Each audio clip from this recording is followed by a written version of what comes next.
Class 10th इस video के अंदर हम करेंगे ट्राइंगल चैप्टर के इम्पोर्टेंट क्वेश्चंस, जिसके अंदर हम इसके एमसीक्यू करेंगे। प्रीवियस ईयर के जो क्वेश्चंस हैं वो भी सॉल्व करेंगे। तो पहले हम देखते हैं एमसीक्यू, जिसमें पहला क्वेश्चन हमें दिया है in figure if D E is parallel to BC.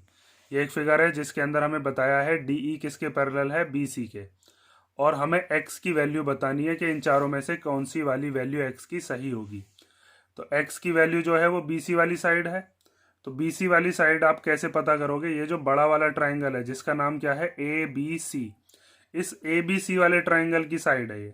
तो इसके लिए हमें क्या करना पड़ेगा, ये जो छोटा ट्राइंगल है जिसका नाम है ए डी ई, इस छोटे वाले ट्राइंगल के सिमिलर कर देंगे हम बड़ा वाला ट्राइंगल जिसका नाम है ए बी सी। और सिमिलर करने के लिए आपको पैरेलल लाइंस बताइए, तो हम एंगल ए डी ई, ये वाला जो एंगल है, एंगल ए डी ई, ये वाला एंगल कॉरस्पॉन्डिंग हो जाएगा इस वाले एंगल के जिसका नाम है ए बी सी, और ये वाला एंगल इसके कॉरस्पॉन्डिंग हो जाएगा जिसका नाम है ए ई डी, और ये कॉरस्पॉन्डिंग हो जाएगा ए सी बी के। तो दोनों ट्राइंगल्स को सिमिलर करने के लिए, वैसे तो दो एंगल्स ही काफ़ी हैं, ए प्रॉपर्टी लग जाएगी और ये दोनों ट्राइंगल्स कैसे हो जाएंगे, सिमिलर। फिर हम इनकी साइड्स का रेशो ले लेंगे और वहाँ से हमारे पास बी सी आ जाएगी। और अगर आप तीनों एंगल लेना चाहते हो तो आपको दिख रहा होगा ये वाला जो एंगल ए है ये दोनों में ही क्या है, कॉमन। छोटे वाले ट्राइंगल में भी आ रहा है और बड़े वाले ट्राइंगल में भी। तो अब देखो इसका सॉल्यूशन कैसे करना है। सबसे पहले इसके अंदर हमें दो ट्राइंगल मानने हैं। एक है हमारे पास ए डी ई जो छोटा वाला ट्राइंगल है, और एक ट्राइंगल है बड़ा वाला जिसका नाम है A B C. A D ई ये वाला ट्राइंगल और ए बी सी ये बड़ा वाला ट्राइंगल। तो एंगल ए डी ई किसके इक्वल हो जाएगा, एंगल ए बी सी के इक्वल। ये वाला एंगल इस वाले एंगल के इक्वल हो जाएगा क्योंकि ये दोनों कैसे एंगल्स हैं, कॉरेस्पॉन्डिंग एंगल्स। और कॉरेस्पॉन्डिंग एंगल्स जो होते हैं वो पैरेलल लाइंस के बीच में बनते हैं, और इसने पैरेलल लाइंस हमें क्वेश्चन में ही बताई हैं। उसके बाद ये वाला एंगल जिसका नाम है A E D, angle A E D equal हो जाएगा इस वाले एंगल के जिसका नाम है angle A C B, angle A C B के, क्योंकि ये दोनों भी कैसे एंगल हैं, कॉरेस्पॉन्डिंग एंगल्स। ठीक है। पैरेलल लाइन की प्रॉपर्टीज आपको पता होनी चाहिए कि कॉरेस्पॉन्डिंग एंगल्स कैसे आते हैं। 7th क्लास में आपने पढ़ी होंगी, और अगर नहीं पता आपको तो 9th क्लास का 6.1 का इंट्रोडक्शन देख सकते हो। उसके अंदर मैंने आपको डिटेल में ये चीज बता रखी है, कॉरेस्पॉन्डिंग एंगल क्या होते हैं। पैरेलल लाइन की सारी प्रॉपर्टीज उसके अंदर बताई हैं। तीसरी चीज क्या लिख सकते हैं यहाँ से हम, angle A equal to angle A. ये कैसा एंगल है, ये कॉमन है दोनों ही ट्राइंगल्स के अंदर। छोटे वाले ट्राइंगल में भी आ रहा है एंगल ए और बड़े वाले ट्राइंगल में भी आ रहा है। तो इसका मतलब हम कह सकते हैं कि triangle A D E similar हो जाएगा ट्राइंगल ए बी सी के। कौन सी प्रॉपर्टी से, बाय एंगल एंगल एंगल, तीनों एंगल ही लिए हैं। तो जब दो ट्राइंगल्स आपस में सिमिलर होते हैं तो उनकी साइड्स का रेशो लिख सकते हैं हम। तो इस वाले ट्राइंगल की, छोटे वाले ट्राइंगल की एक साइड ले लेते हैं जिसका नाम क्या है, ए डी, और बड़े वाले ट्राइंगल की साइड ले लेते हैं यहां से यहां तक, इसका नाम क्या है, ए बी। ठीक है। फिर छोटे वाले ट्राइंगल की साइड ले सकते हैं हम यहां से यहां तक जिसका नाम क्या है, डी ई, और बड़े वाले ट्राइंगल की साइड ले सकते हैं, इस बड़े वाले ट्राइंगल की साइड का नाम क्या है, बी सी। अब इसमें से आपको जिस जिस की वैल्यू पता है उसकी वैल्यू हम पुट कर देते हैं। तो देखो बी सी की वैल्यू तो एक्स है, तो यहाँ पर बी सी की जगह पर कितना आ गया, एक्स। डी ई की वैल्यू कितनी है, डी ई की वैल्यू है 4, तो यहाँ पर आ गया 4। ए डी की वैल्यू कितनी है, ए डी है यहाँ से यहाँ तक कितना, 2 अपॉन ए बी बचा, तो ए बी यहाँ से यहाँ तक का कितना हो जाएगा, पूरा का पूरा, ये 2 इतना है और 3 इतना है, तो पूरा का पूरा ए बी हो जाएगा 5। तो यहाँ पर आप लिख सकते हो कि ए बी की जगह हम लिख सकते हैं A D plus D B, तो ये हो जाएगा 2 अपॉन ए डी और डी बी को प्लस करके कितना आता है, 2 + 3 इक्वल टू 4 अपॉन एक्स। तो 2 अपॉन 5 हो जाएगा ये, 2 upon 5 equal to 4 upon x. इस एक्स की इधर मल्टीप्लाई कर दो 5 की इधर, तो 2 into x equal to 4 into 5। ये 2 मल्टीप्लाई का डिवाइड में भेज दो, तो 4 इंटू 5 अपॉन 2, तो 2 से ये 4 कैंसिल हो जाएगा 2 टाइम, तो एक्स की वैल्यू कितनी आ जाएगी, 2 5 जा 10 सेंटीमीटर। ठीक है। अगर दो ट्राइंगल सिमिलर होते हैं तो उनकी साइड्स का रेशो हम लिख लेते हैं, कौन सी प्रॉपर्टी से, by C P S T, corresponding parts of similar triangles. इसका फुल फॉर्म क्या होती है, corresponding parts of similar triangles. जैसे CPCT पढ़ा होगा आपने, corresponding parts of congruent triangles, ऐसे सिमिलैरिटी में या सिमिलर ट्राइंगल्स हो जाता है। ठीक है, तो कौन सा ऑप्शन हो गया इसका, ऑप्शन नंबर सी ऑप्शन सही है। इसके अंदर जैसे मैंने 2 साइड लिए ना, तीसरी साइड का रेशो भी आता है इसके अंदर, AE के अपॉन में AC, लेकिन उसकी हमें जरूरत ही नहीं है तो लेना क्यों इसको। क्वेश्चन नंबर 1 हो गया। सेकंड देखते हैं। तो सेकंड क्वेश्चन दिया है, इन ट्राइंगल्स ABC एंड DEF। तो 2 ट्राइंगल्स हैं अपने पास, जिसका एक का नाम है ABC और दूसरे ट्राइंगल का नाम क्या है, DEF। तो 2 ट्राइंगल बना लेते हैं। एक ट्राइंगल हो गया ABC और दूसरा ट्राइंगल क्या है, DEF। ठीक है, एक ट्राइंगल ये बना लिया, इसका नाम दे देते हैं ABC और इसका नाम क्या दे देते हैं, DEF। उसके बाद हमसे बताया है कि एंगल B किसके इक्वल है, एंगल E के इक्वल। मीन्स जितना एंगल ये वाला होगा एंगल B, उतना ही एंगल ये वाला होगा एंगल E। उसके बाद बताया है कि एंगल F किसके इक्वल है, एंगल C के इक्वल। मीन्स ये वाला जो एंगल है ये इस वाले एंगल के इक्वल हो गया। और AB जो है वो 3 गुना है किसकी, DE की। मीन्स ये वाली जो AB है, अगर ये DE आपकी कितनी हो, अगर DE होती है मान लीजिए 10 की, तो AB कितने की होगी, वो हो जाएगी 30 की। मीन्स ये वाली जो साइड है इसकी 3 गुना है। उसके बाद हमसे कहा है देन द 2 ट्राइंगल्स आर। तो बताइए ये दोनों ट्राइंगल्स कॉन्ग्रुएंट होंगे, सिमिलर नहीं होंगे। पहले ऑप्शन में तो ये कहा है, दूसरे में कहा है सिमिलर होंगे लेकिन कॉन्ग्रुएंट नहीं होंगे, तीसरे में बताया है कि ना कॉन्ग्रुएंट होंगे और ना ही सिमिलर, और चौथे में बताया है कि कॉन्ग्रुएंट भी होंगे और साथ में सिमिलर भी होंगे। तो सबसे पहली चीज तो इसमें एक चीज समझो कि जब दोनों ट्राइंगल्स के अंदर 2 एंगल इक्वल है तो तीसरा एंगल भी कैसा होगा, इक्वल ही होगा। और जब तीनों एंगल इक्वल हो जाएंगे दोनों ट्राइंगल्स के, तो ए प्रॉपर्टी से हम कह सकते हैं दोनों ट्राइंगल सिमिलर तो होंगे ही। क्यों कह रहा हूं मैं कि तीसरा वाला एंगल इक्वल होगा, मान लीजिए जैसे इसका ये वाला एंगल है 50 डिग्री, तो इसका भी ये वाला कितना होगा 50, क्योंकि इसने बताया है कि B और E इक्वल है। अगर ये C वाला F वाले के इक्वल है जो इसने बताया है, मान लीजिए ये वाला एंगल कितने का है 60 डिग्री, तो ये भी कितना होगा 60 डिग्री। अब आपको पता है तीनों एंगल्स का सम कितना आता है 180। तो 50 का ये हो गया, 60 का ये हो गया, 180 में से जब 110 को माइनस करेंगे इन दोनों को, तो ये कितने का बचेगा, ये 70 का ही तो बचेगा।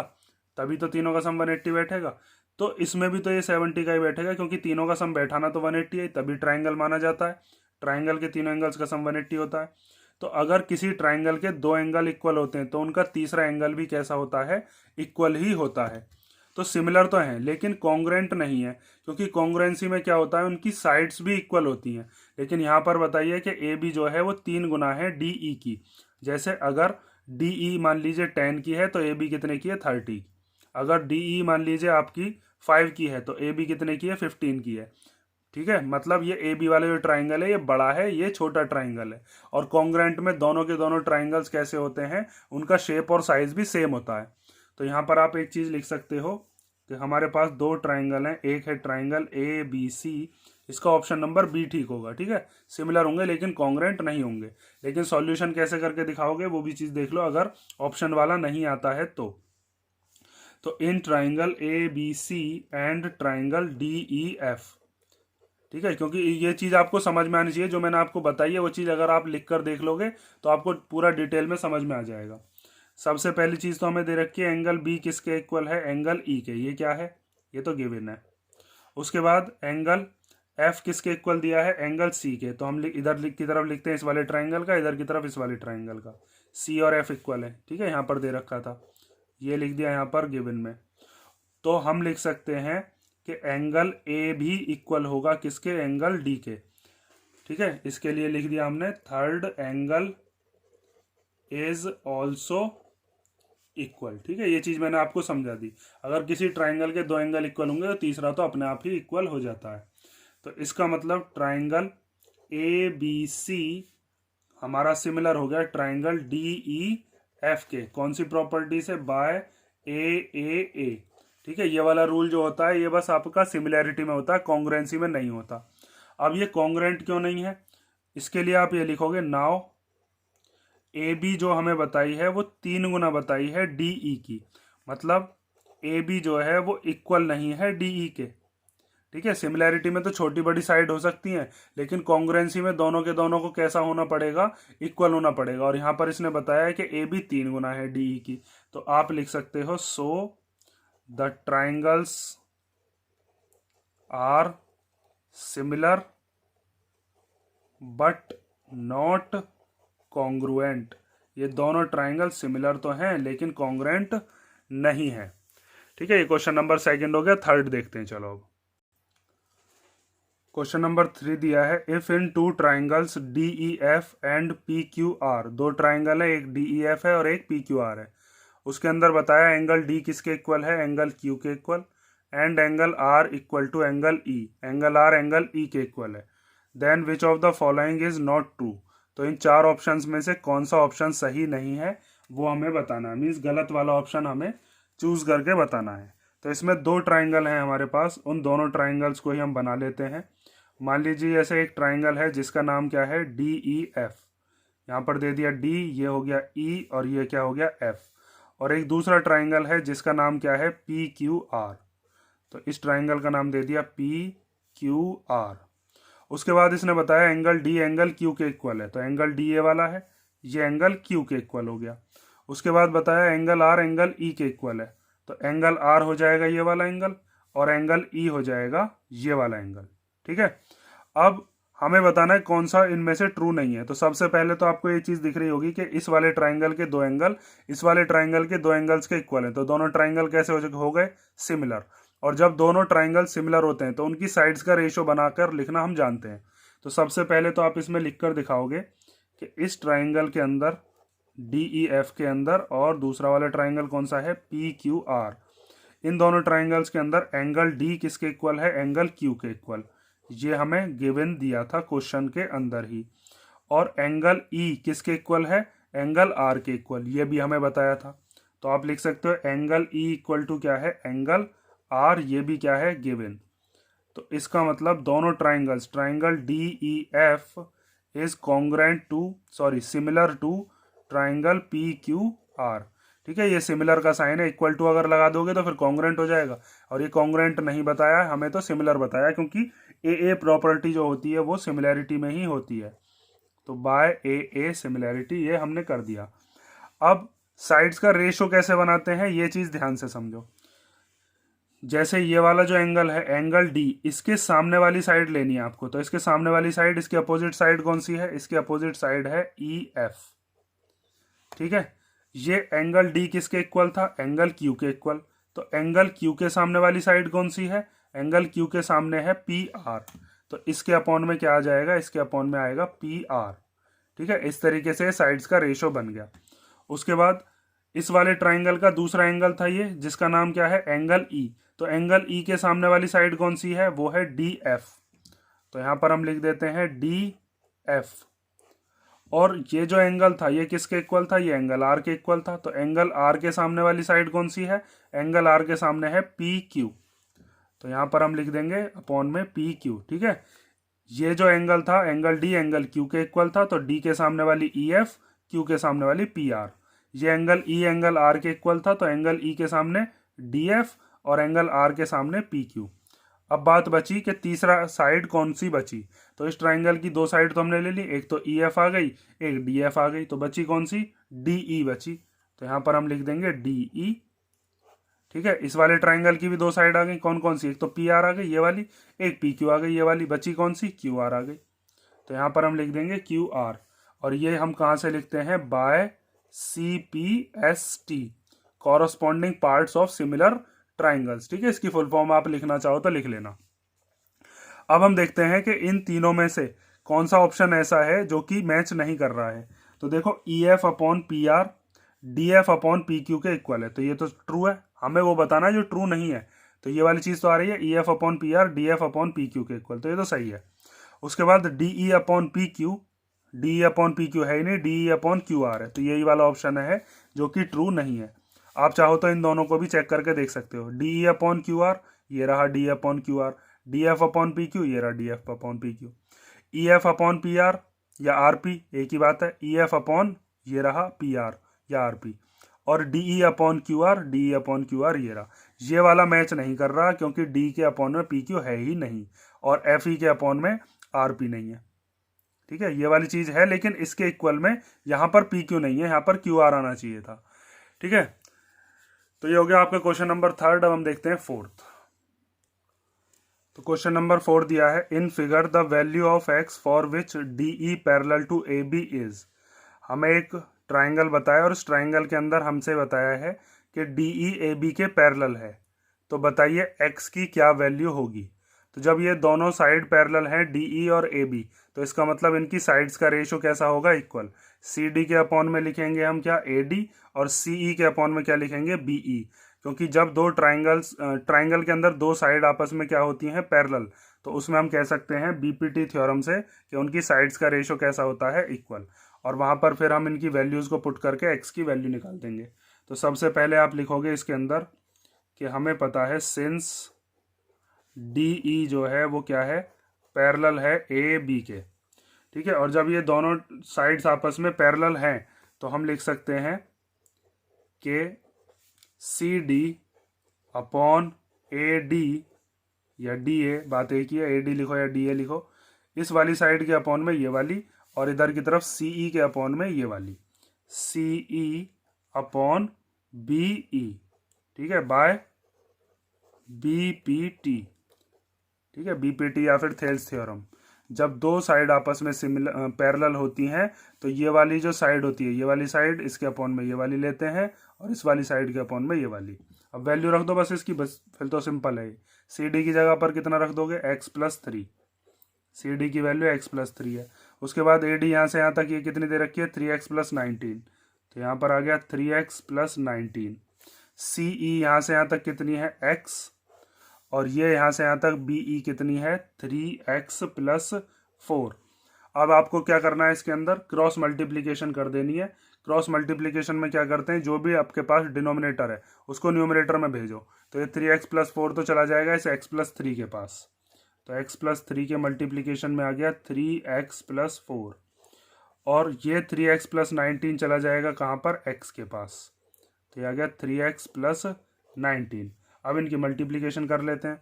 तो पहले इस x की मल्टीप्लाई इन दोनों में होगी, फिर 3 की मल्टीप्लाई भी दोनों में होगी। तो पहले x की मल्टीप्लाई जब 3x में करेंगे तो आ जाएगा 3x²।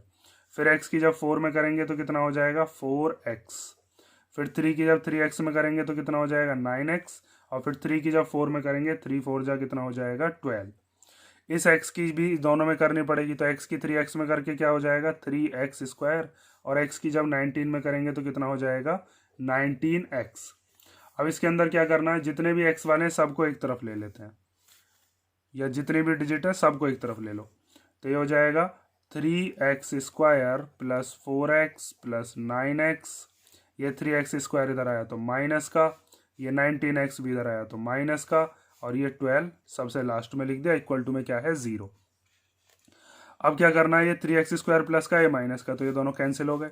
ये 4x और 9x कितने हो जाएंगे, 13x minus 19x plus 12 equal to 0।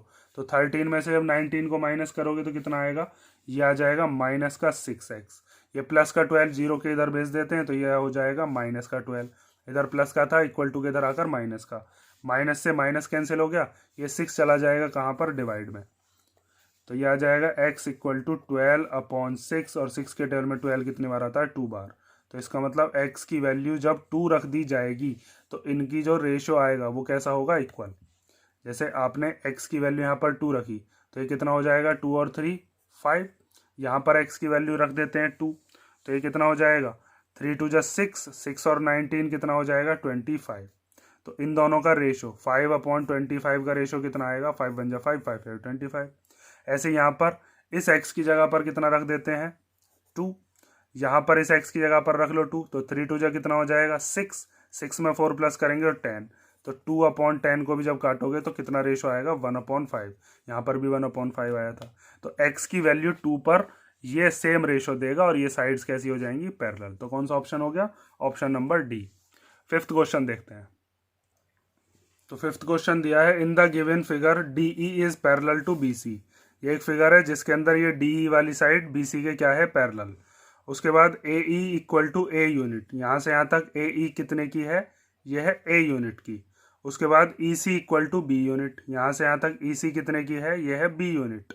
D E equal to x unit, यहाँ से यहाँ तक डी ई कितने की है, ये एक्स यूनिट की है। And B C equal to y unit, B C कितने की है, ये है y unit. Which of the following is true, फिर हमें बताना है इन चारों ऑप्शंस में से कौन सा ऑप्शन ट्रू है। तो इसके अंदर हम क्या करेंगे, ये जो छोटा वाला ट्राइंगल है ए डी ई, इस ट्राइंगल को बड़े वाले ट्राइंगल के साथ क्या कर देंगे, सिमिलर, ए बी सी के। यहाँ बीपीटी नहीं मत लगा देना, क्योंकि बीपीटी में तो आपको क्या करना पड़ेगा, ए डी के अपॉन में डी बी और ए ई के अपॉन में ई सी। लेकिन हमें तो ये वाली साइड लेनी है, डी ई भी लेनी है और बी सी भी लेनी है। तो छोटे वाले ट्राइंगल को बड़े वाले ट्राइंगल के सिमिलर करेंगे। सिमिलर करने के लिए क्या करना है, ए लगा देते हैं। तो ये वाली जो एंगल है, ये वाला एंगल इस वाले एंगल के क्या हो जाएगा, कॉरस्पॉन्डिंग, और ये वाला जो एंगल है ये इस वाले एंगल के कॉरस्पॉन्डिंग हो जाएगा। तो और फिर इसके अंदर क्या लगा देंगे, ए सिमिलैरिटी, दोनों ट्राइंगल क्या हो जाएंगे, सिमिलर। फिर साइड्स का रेशो ले लेंगे। तीसरा एंगल भी ले सकते हो, फर्स्ट वाला क्वेश्चन भी किया था इसी तरीके का, उसमें लेकिन ए बी सी नहीं थे, उसमें डिजिट थी। तो देखो इसका सॉल्यूशन करते हैं। सबसे पहले आप लिखोगे कि हमें एक चीज़ दे रखी है कि डी ई पैरेलल है किसके, बी सी के। तो ये चीज़ लिख ली हमने। तो इसका मतलब एंगल ए डी ई किसके इक्वल हो जाएगा, ए डी ए वाला एंगल ए बी सी के इक्वल, ए बी सी। और इसी तरीके से ये वाला angle, angle A E D, angle A E D ये इक्वल हो जाएगा इस वाले एंगल के equal, A C B, angle A C B.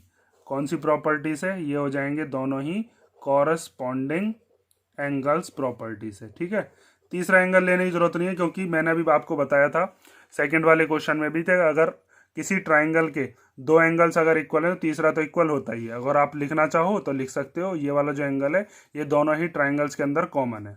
वैसे तो हमारे पास ए सिमिलैरिटी से ही ये दोनों ट्राइंगल क्या हो गए, कॉन्ग्रेंट। हम कौन कौन से ट्राइंगल ले रहे हैं, एक लिया है हमने ए डी ई और दूसरा ट्राइंगल लिया है हमने ए बी सी। तो दोनों ही ट्राइंगल सिमिलर हो गए।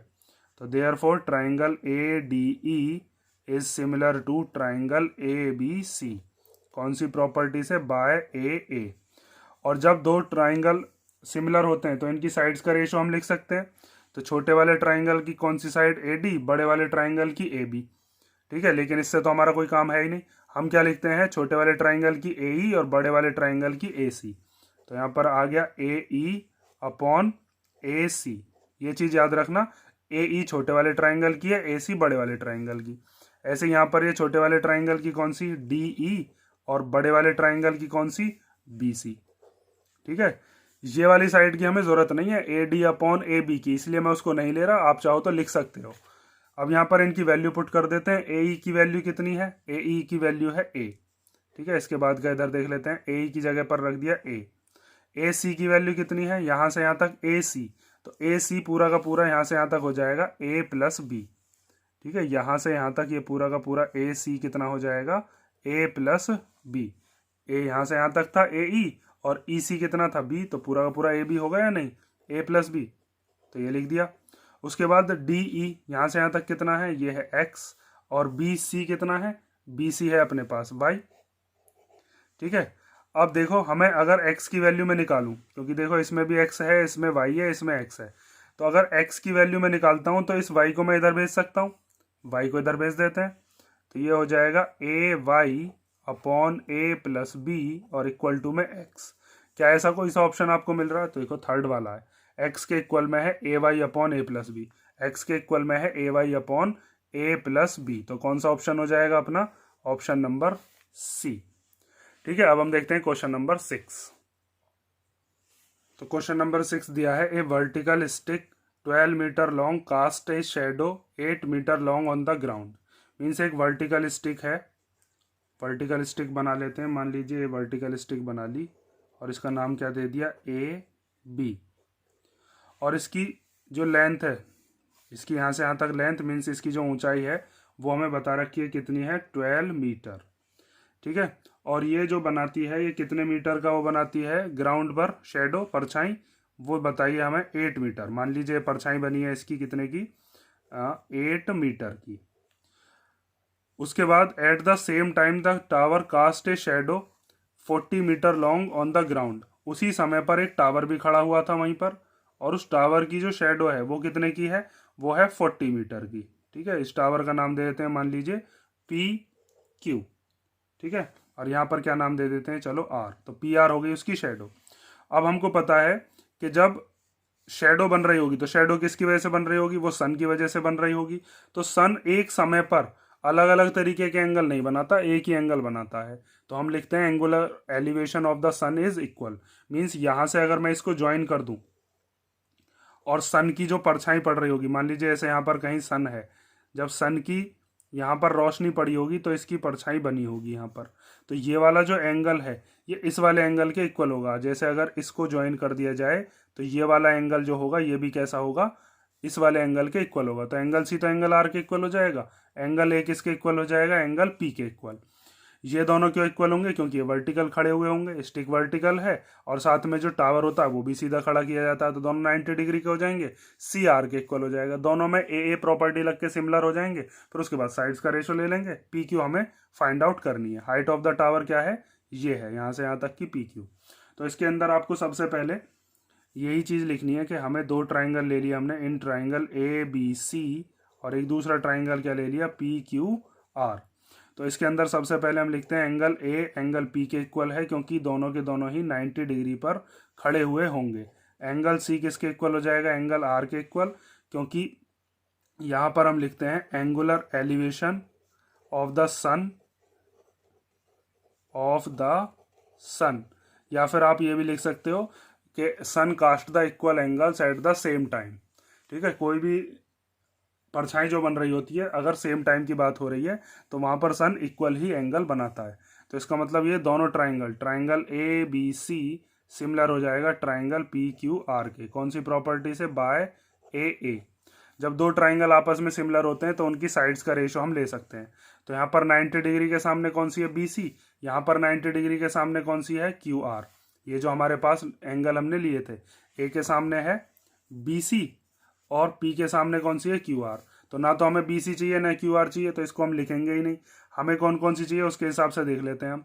सी के सामने, इस वाले सी के सामने कौन सी वाली साइड बैठेगी, वो बैठेगी ये वाली। अपोजिट साइड देखते हैं, तो सी के सामने कौन सी है, ए बी। तो यहाँ पर हम लिखते हैं ए बी, और ये सी वाला एंगल है किसके इक्वल, आर के इक्वल है। यहाँ पर सी और आर इक्वल है ना, तो आर के सामने वाली कौन सी साइड है उसके इक्वल बैठेगी। तो आर के सामने है यहाँ वाली पी क्यू, तो यहाँ पर हम लिख देते हैं पी क्यू। उसके बाद तीसरी साइड कौन सी बची, तीसरी साइड इसकी बची ए सी, और तीसरी साइड इसकी कौन सी बची, वो बची पी आर। ठीक है, और ये वाले जो दोनों एंगल थे ए और पी, इसके सामने वाली जो साइड्स हैं उनकी हमें जरूरत नहीं है तो हमने नहीं लिखी। और ये हम कहाँ से लिखते हैं, by C P S T. ठीक है, जब दो ट्राइंगल आपस में सिमिलर हों तो उनके कॉरस्पॉन्डिंग पार्ट्स भी क्या होते हैं, सिमिलर। इसीलिए इसकी फुल फॉर्म होती है corresponding parts of similar triangles. अब इन चारों में से तीन की वैल्यू हमें पता है, उनकी वैल्यू रख दो। ए बी कितनी है, ए बी पता है 12, तो यहाँ पर आ गया 12। पी क्यू हमें निकालनी है तो पी क्यू को ऐसे ही रख देते हैं। उसके बाद ए सी, यहाँ से यहाँ तक वो कितनी दे रखी है, 8, तो 8 रख लिया। पी आर यहाँ से यहाँ तक ये कितनी दे रखी है, 40। ये 8 और 40 यहीं पर कैंसिल कर लेते हैं, 8 1 जा 8 और 8 5 जा 40। इस 5 की 12 में मल्टीप्लाई हो जाएगी पी क्यू की 1 में, तो 12 इंटू 5 और पी क्यू इंटू 1 जब करेंगे तो पी क्यू ही आ जाएगा। तो 12 5 जा कितना हो गया, 60, और इक्वल टू में पी क्यू। तो इसका मतलब इसका कौन सा ऑप्शन हो गया, ऑप्शन नंबर बी। टावर की जो हाइट है वो 60 मीटर है। ठीक है, ये क्वेश्चन नंबर 6 हो गया। अब हम देखते हैं क्वेश्चन नंबर 7। तो क्वेश्चन नंबर 7 दिया है, through the mid point M of the side C D of a parallelogram A B C D the line B M is drawn intersecting A C in L and A D produced in E. Prove that E L equal to 2BL। तो देखो पहले मैं इसकी figure बना देता हूँ, फिर figure से हम समझते हैं इसको। देखो इसमें बताया है कि एक पैरेललोग्राम है जिसका नाम क्या है, ए बी सी डी। तो इसका नाम दे देते हैं ए बी सी डी। उसके बाद इसने बताया है कि एम एक मिड पॉइंट है किसका, सी डी का। तो यहाँ पर एक मिड पॉइंट ले लेते हैं जिसका नाम क्या दे देते हैं, एम। और ये किसका मिड पॉइंट है, सी डी का। तो इसका मतलब डी एम और सी एम ये दोनों के दोनों कैसी होंगी, इक्वल होंगी। उसके बाद इसने बताया है the line B M is drawn intersecting A C in L.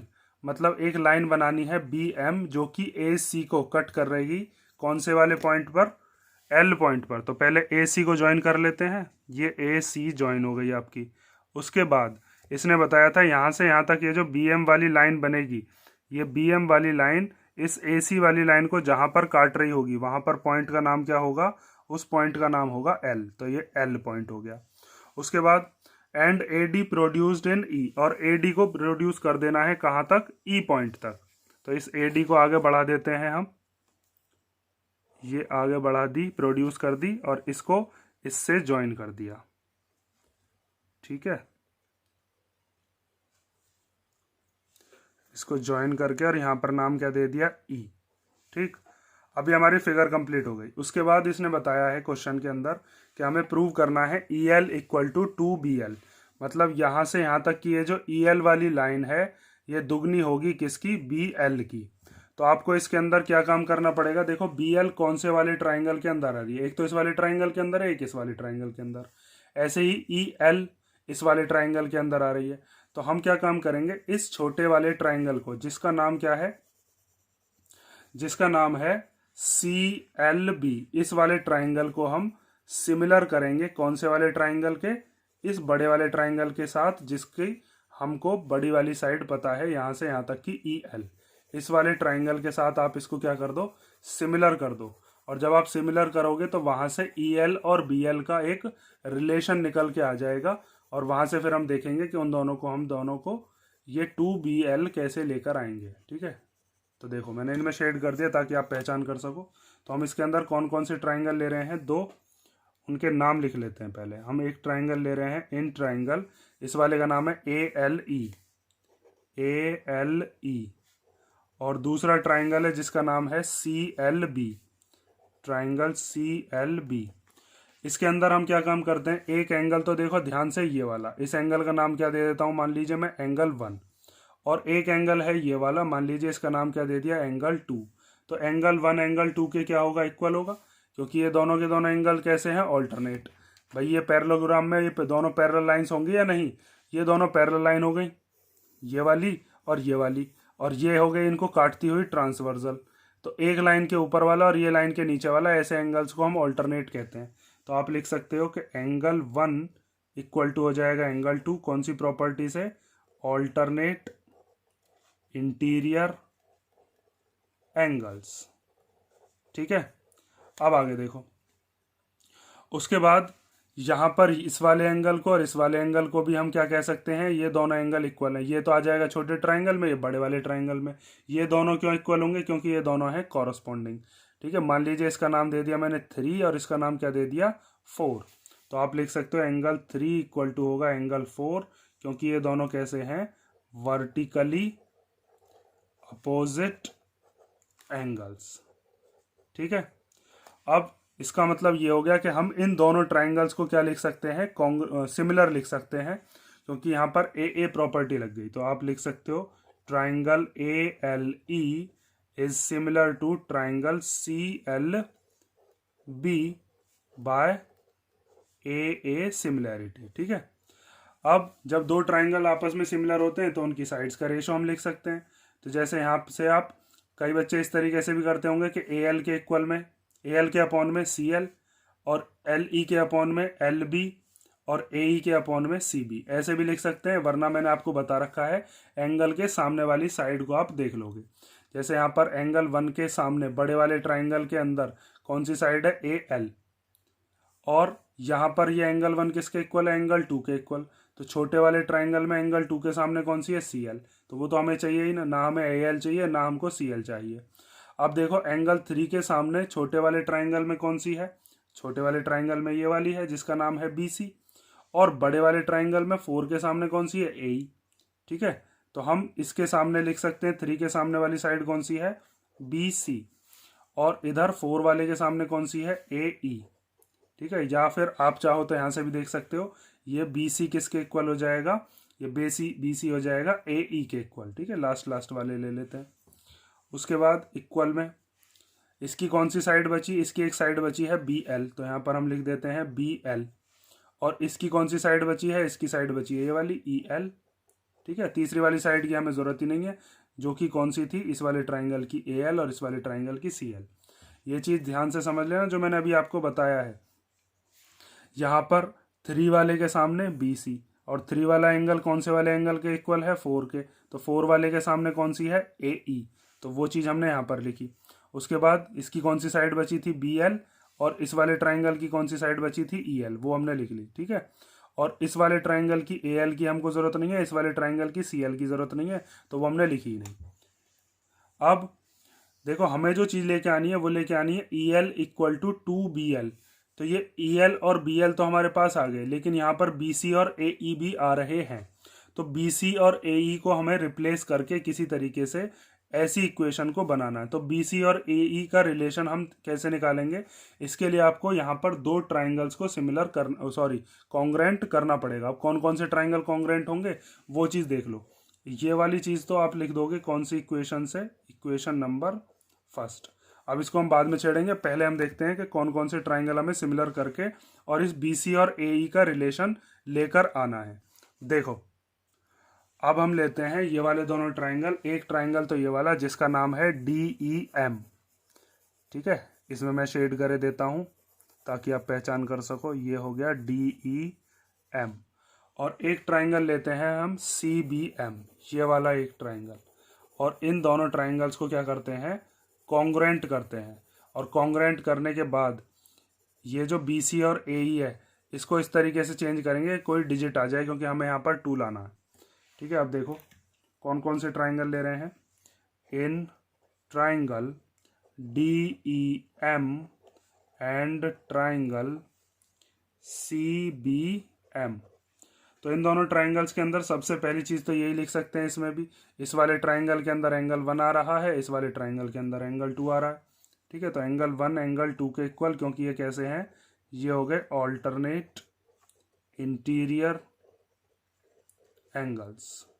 ठीक है, ये पहली चीज़ हो गई।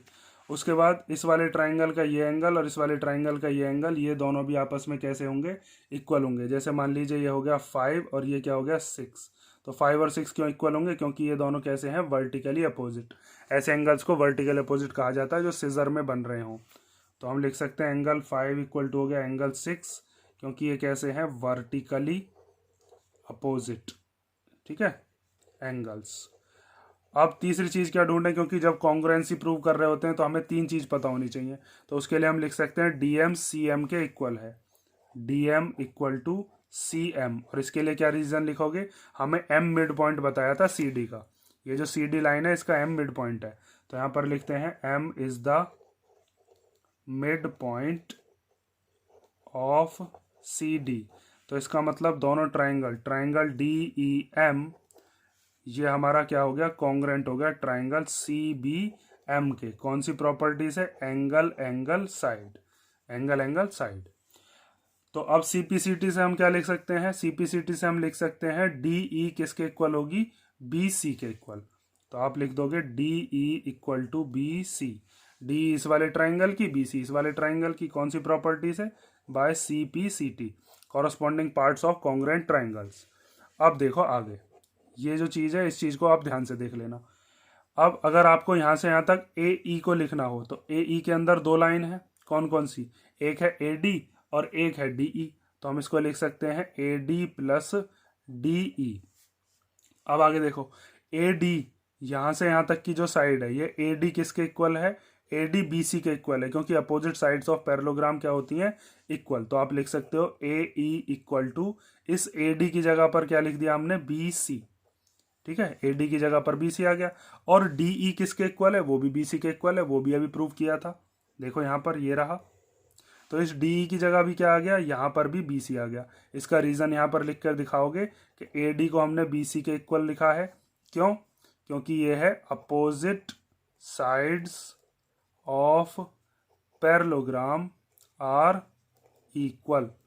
ठीक है, और ये वाली जो चीज़ है BC, ये DE के इक्वल, यहाँ से हमने लिख दी। तो AE इक्वल टू कितना हो जाएगा, अब यहाँ से AE इक्वल टू हो जाएगा 2BC। तो यहाँ से अब BC अपॉन AE की वैल्यू निकाल सकते हो। ठीक है, यहाँ पर इस AE को इसके अपॉन में ले जाओ, इधर क्या बचेगा, कुछ नहीं है, तो 1 बचेगा। इक्वल टू 2BC और अपॉन में क्या आ जाएगा यहाँ पर ये AE। ये 2 कहाँ चला जाएगा, ये 2 चला जाएगा इसके अपॉन में, तो 1/2 इक्वल टू हो गया BC अपॉन AE। ठीक है, अब ये वाली इक्वेशन हो गई आपकी इक्वेशन नंबर 2। अब आप ध्यान से देखो, यहाँ पर हम BC अपॉन AE की जगह पर क्या लिख सकते हैं 1/2, और फिर उससे हमारा जो रेशो था वो रेशो आ जाएगा। ठीक है, इसके बाद का मैं यहाँ पर कर देता हूँ, इधर यहाँ पर देखो ध्यान से।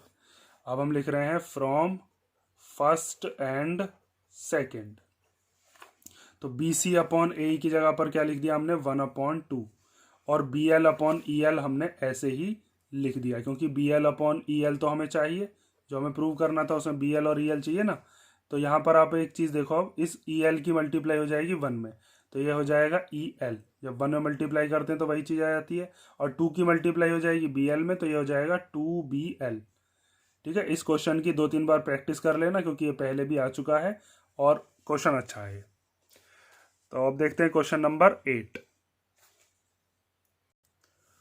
तो क्वेश्चन नंबर 8 है, D is a point on the side BC of triangle ABC such that angle ADC equal to angle BAC। D एक पॉइंट है कौन सी साइड पर, BC पर, किसी ट्राइंगल में, जिस ट्राइंगल का नाम क्या है ABC। तो पहले एक ट्राइंगल बना लेते हैं, मान लीजिए ट्राइंगल हो गया और जिसका नाम क्या है ABC।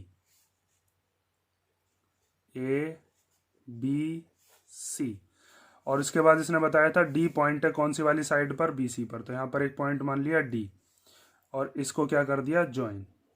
उसके बाद एंगल ADC, तो एंगल ADC ये वाला एंगल बैठेगा, इक्वल है एंगल BAC के इक्वल, ये वाले एंगल के ये इक्वल है। ये वाला जो एंगल है एंगल ADC ये इक्वल है एंगल BAC के, इस वाले एंगल के ये इक्वल क्वेश्चन में बताया है। उसके बाद प्रूव क्या करना है हमें, CA upon CD equal to CB upon CA, या तो ये चीज़ प्रूव कर दो या फिर CA square equal to CB into CD। ज़्यादातर क्वेश्चन में आपसे जो पूछेगा वो यही चीज़ पूछी जाती है ऐसे। असल में इसका मतलब यही है, क्योंकि जब आप इसको देखोगे तो CA स्क्वायर को क्या लिख सकते हैं, इसको हम लिख सकते हैं CA इंटू CA, और इक्वल टू में क्या है CB इंटू CD। तो एक CA को इसके अपॉन में ले जाओ और CD को इधर ले आओ, तो CA यहाँ पर है ही, ये वाला जो CD है ये इसके अपॉन में आ जाएगा, यहाँ पर क्या बचा CB, और ये वाला एक CA इसके अपॉन में आ गया।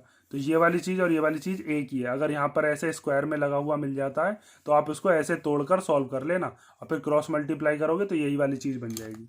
इस चीज़ का याद रखना जब भी क्वेश्चन में आए, इसीलिए मैंने दोनों तरीके के यहाँ पर लिख दिए हैं कि आप पहचान कैसे करोगे जब वहाँ पर अगर ऐसा स्क्वायर वाला आता है तो। ठीक है, इन दोनों का मतलब एक ही है। तो अब इसमें हम क्या काम करेंगे, इसके अंदर आपको दिख रहा है कि एक एंगल तो हमें दे रखा है कॉमन, दूसरा एंगल अगर मैं निकाल लेता हूं तो यहाँ पर मैं दो ट्राइंगल्स के अंदर, एक ट्राइंगल ये वाला ADC और एक ट्राइंगल कौन सा, ये बड़ा वाला जिसका नाम है BAC, इसके अंदर ये साइड आ रही है। देखो CA हमें चाहिए 2 बार, CA के स्क्वायर का मतलब क्या है, CA 2 बार आना चाहिए। तो CA 2 बार कैसे आ सकता है, तो एक तो CA आ सकता है बड़े वाले ट्राइंगल में, जब मैं बड़ा वाला ट्राइंगल लूंगा उसमें आ जाएगा CA। ऐसी पहचान करनी है आपको कि हमें कौन कौन से ट्राइंगल लेने हैं। इसके अंदर तो 3 ट्राइंगल है, एक ये वाला, एक ये वाला, एक पूरा बड़ा वाला है। तो हम क्या काम करेंगे, ऐसे ट्राइंगल लेंगे जिसके अंदर CA आ रहा हो। तो एक तो आ रहा है इस छोटे वाले ट्राइंगल के अंदर और एक इस बड़े वाले ट्राइंगल के अंदर। तो कौन कौन से ट्राइंगल ले लो, एक ADC और एक पूरा बड़ा वाला जिसका नाम क्या है BAC। तो आप लिखोगे कौन कौन से ट्राइंगल ले रहे हैं हम, इन ट्राइंगल ADC और एक ट्राइंगल ले रहे हैं BAC। इन दोनों ट्राइंगल्स के अंदर एक चीज तो गिवन है, एंगल ADC किसके इक्वल है, एंगल BAC। ये हमें क्या दे दिया था, गिवन। ये छोटे वाले ट्राइंगल में बैठ रहा है ना इस वाले में, और ये BAC इस बड़े वाले ट्राइंगल में बैठ रहा है। अब दूसरी चीज और ढूंढ लो, तो दूसरी चीज क्या है, देखो ये वाला जो एंगल है ना एंगल C, ये दोनों में आ रहा है, इस छोटे वाले ट्राइंगल में भी है, ADC के अंदर है या नहीं है ये वाला कॉमन एंगल, ये जो बना हुआ है, और इस बड़े वाले ट्राइंगल के अंदर भी है। तो हम लिख सकते हैं angle C equal to angle C क्या हो गया, ये हो गया कॉमन एंगल। ठीक है, तो इसका मतलब दोनों ट्राइंगल, एक ट्राइंगल ADC ये सिमिलर हो गया ट्राइंगल BAC के कौन सी प्रॉपर्टी से, बाय AA। ठीक है, और जब ये दोनों ट्राइंगल आपस में सिमिलर हैं तो हम इनकी साइड्स का रेशो लिख सकते हैं। और साइड्स का रेशो कैसे लिखते हैं, आप या तो इससे बनाना जानते हो अगर तो उस चीज़ से समझ लो, जैसे ए डी के अपॉन में हम क्या लिखते हैं, ए डी के अपॉन में हम लिखते हैं ए बी, ठीक है। डी सी के अपॉन में क्या लिखते हैं हम, डी सी के अपॉन में हम लिखते हैं ए सी, ठीक है। ये वाला शुरुआत के दोनों वाले, शुरुआत वाले दोनों के इक्वल, अपॉन में दूसरा वाला जो है डी सी ये ए सी के में, और फिर ए सी जो है ये बी सी के में। इस तरीके से हम लिखते हैं। या फिर जो सबसे सही तरीका है वो क्या है, आप एंगल से पहचान करने जानते हो अगर, तो आप कभी भी गलती नहीं करोगे। जैसे एंगल ए डी सी, ये वाला एंगल है, तो ये वाला एंगल जो हमने लिया था ये छोटे वाले ट्राइंगल में लिया था, तो इस वाले एंगल के सामने छोटे ट्राइंगल में कौन सी साइड है, वो है हमारे पास ये वाली, जिसका नाम क्या है, सी ए, ठीक है। अब इसके अपॉन में क्या आएगा, तो ए डी सी किसके इक्वल लिया था, बी ए सी के इक्वल लिया था, तो बी ए सी वाले एंगल के सामने बड़े वाले ट्राइंगल में कौन सी साइड है, बी सी, तो इसके अपॉन में क्या आएगा, बी सी। देखो अगर आप यहाँ से भी लेते ना ये, तो ये ए सी आता, ये लिख दिया हमने ए सी, और ये बी सी आता, वो हमने यहाँ पर लिख दिया। अब आगे देखो, एंगल सी के सामने छोटे वाले ट्राइंगल में कौन सी साइड है, ये वाली, जिसका नाम क्या है, ए डी, तो इसको लिख देते हैं ए डी। और एंगल सी के ही सामने बड़े वाले ट्राइंगल में कौन सी साइड है, ए बी, तो वो लिख दिया हमने। अब बची कौन सी, तीसरी साइड बची, तो जो भी तीसरी साइड है वो लिख दो। छोटे वाले ट्राइंगल की कौन सी साइड बची है, सी ए आ चुकी है, ए डी आ चुकी है, बची कौन सी, ये वाली बची, जिसका नाम क्या है, सी डी।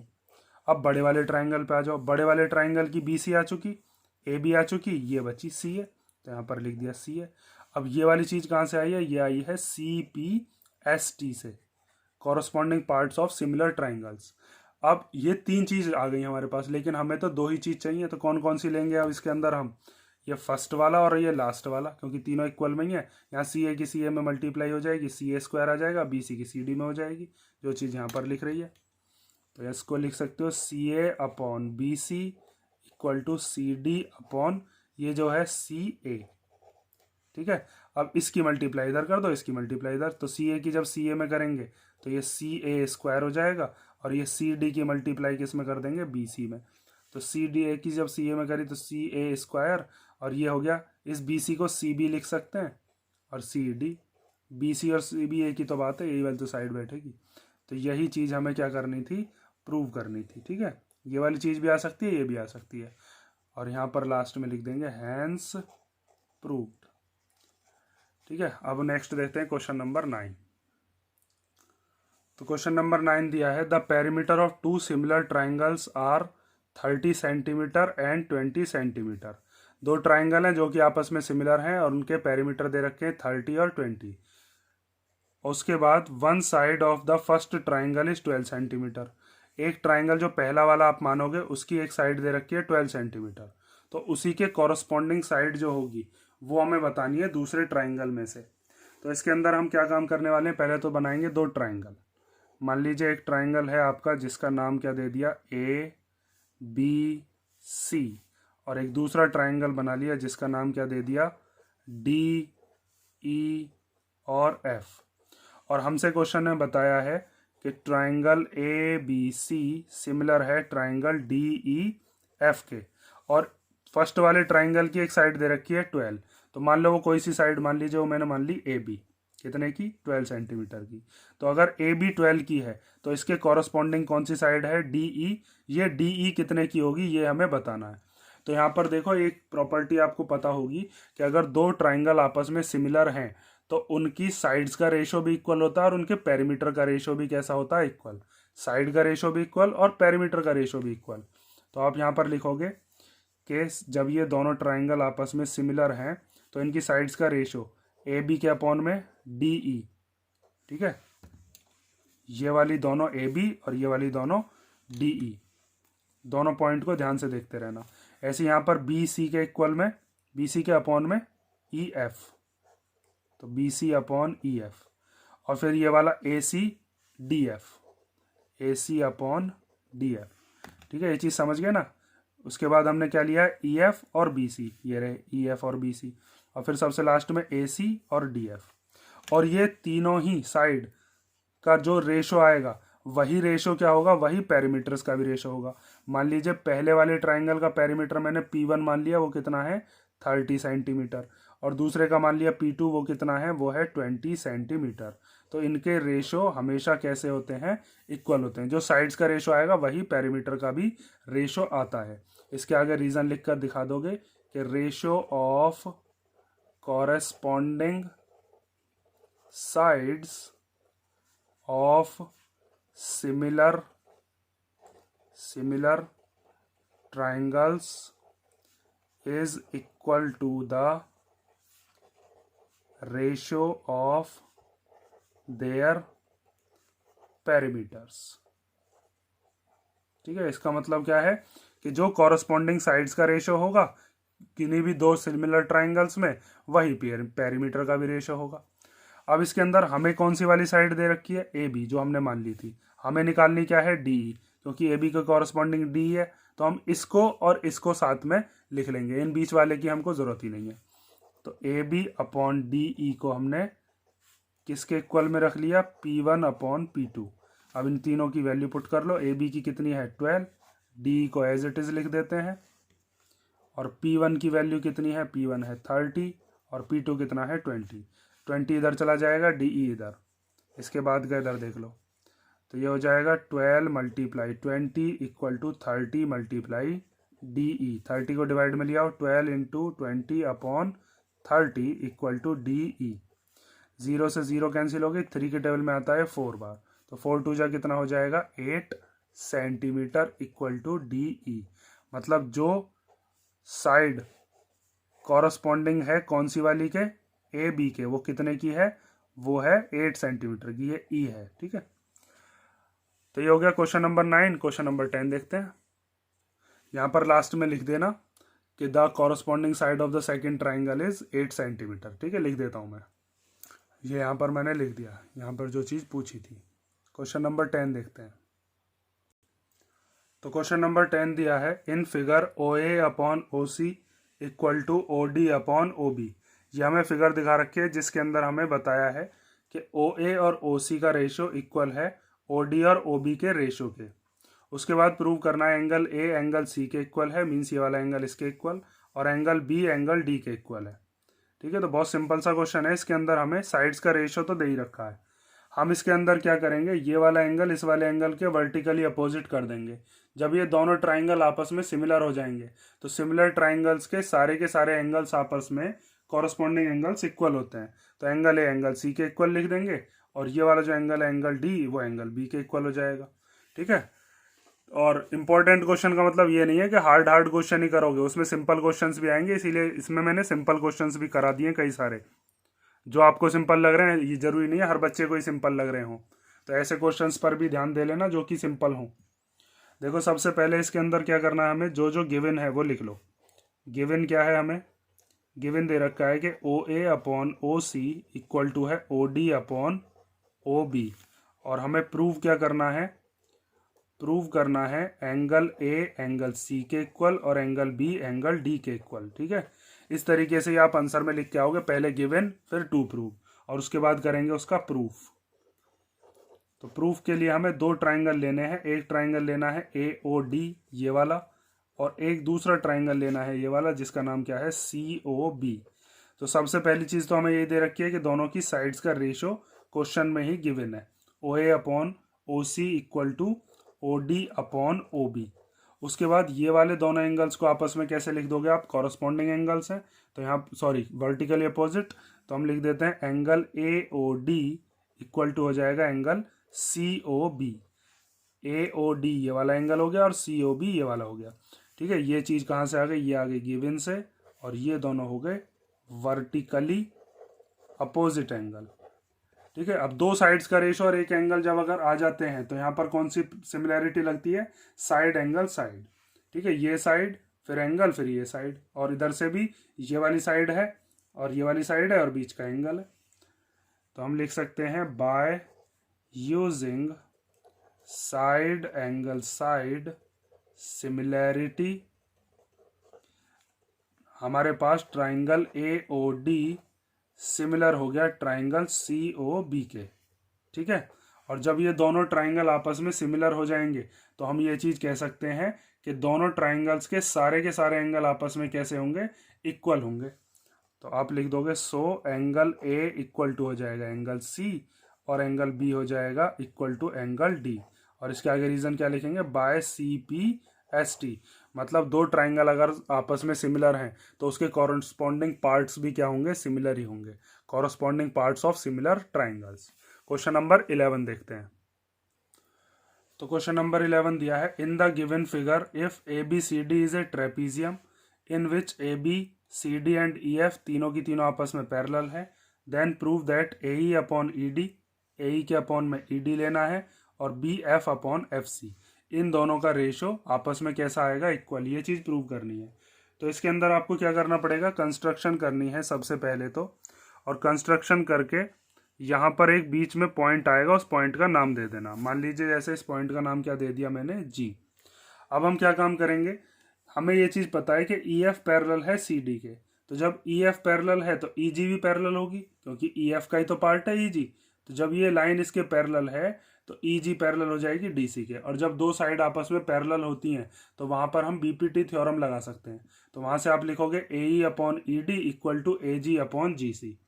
ठीक है, ये चीज़ आ जाएगी। फिर सेम काम हमको इस वाले ट्राइंगल में करना है। ए बी के पैरेलल हो जाएगी जी एफ, और जब ये दोनों साइड आपस में पैरेलल होंगी तो वहां से हम लिख सकते हैं B F upon F C equal to A G upon G C. तो ये ए जी अपॉन जी सी जो है ना, ये दोनों तरफ आ जाएगा, इस वाले ट्राइंगल में भी और इस वाले ट्राइंगल में भी। फिर दोनों के एल एच एस इक्वल हो जाएंगे तो दोनों के आर एच एस इक्वल हो जाएंगे, ये चीज़ प्रूफ हो जाएगी। तो सबसे पहले हम इसके अंदर जब सॉल्यूशन करेंगे तो लिखते हैं, ड्रॉ कर रहे हैं हम, ड्रॉ ए सी जो कि इंटरसेक्ट कर रही है ई एफ को कौन से पॉइंट पर, जी पॉइंट पर। ठीक है, ये हमने बना दिया। ए सी ड्रॉ करिए जो कि ई एफ को काट रही है जी पॉइंट पर।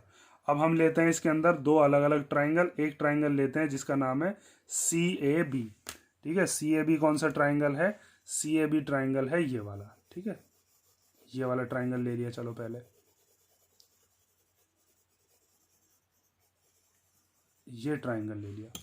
अब सी ए बी वाले ट्राइंगल के अंदर हमें पता है G F is parallel to, G F is parallel to A B, और इसके आगे रीजन क्या लिखेंगे, क्योंकि ई एफ पैरेलल थी किसके, ए बी के, और ई एफ का ही पार्ट क्या है, जी एफ। जब ई एफ पैरेलल होगी ना ए बी के, तो जी एफ भी पैरेलल होगी, क्योंकि जब ये पूरी की पूरी लाइन है तो जी एफ भी क्या है, एक लाइन ही है। अब आगे देखो, उसके बाद हमें क्या करना है, इसके अंदर ए G upon G C, A G upon G सी किसके इक्वल हो जाएगा, B F upon F C, B F upon F C. कौन सी प्रॉपर्टी से, by B P T, basic proportionality theorem. इसका प्रूफ और इसके कन्वर्स का प्रूफ भी कर लेना ध्यान से। ठीक है, और एनसीईआरटी के जितने भी क्वेश्चंस हैं वो ध्यान से लगा लेना, 6.1, 6.2, 6.3 और उनके एग्जाम्पल। 9 नंबर्स का आएगा, ये अकेला ही चैप्टर, बहुत इंपॉर्टेंट चैप्टर है। अब आगे देखो, इन ट्राइंगल ये वाला ए डी सी, इधर वाला जिसके अंदर शेड नहीं है, ए डी सी, इसके अंदर आप लिख सकते हो कि ई जी ये पैरेलल है किसके, यहां से यहां तक, ये भी डी सी के पैरेलल है। और इसके आगे रीजन क्या लिखोगे कि ई एफ डी सी के पैरेलल थी, E F is parallel to C D, यहाँ पे दे रखा है ना ये गिवन। तो जब ई एफ पैरेलल है तो ई जी भी पैरेलल होगी।